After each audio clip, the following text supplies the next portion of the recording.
تختی نمبر 3 تختی نمبر 3 حرکات حرکات زبر زیر پیش کو حرکات کہتے ہیں.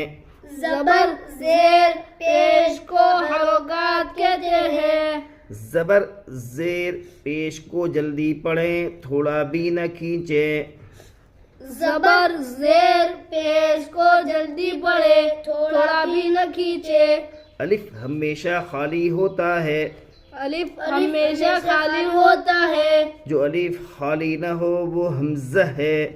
جو الف خالی نہ ہو وہ حمزہ ہے.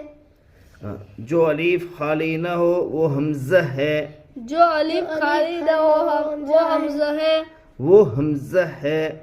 وہ حمزہ ہے. زبر کی آواز اوپر کو اٹھتی ہے. زبر کی آواز اوپر کو اٹھتی ہے. زبر زیر پیش کو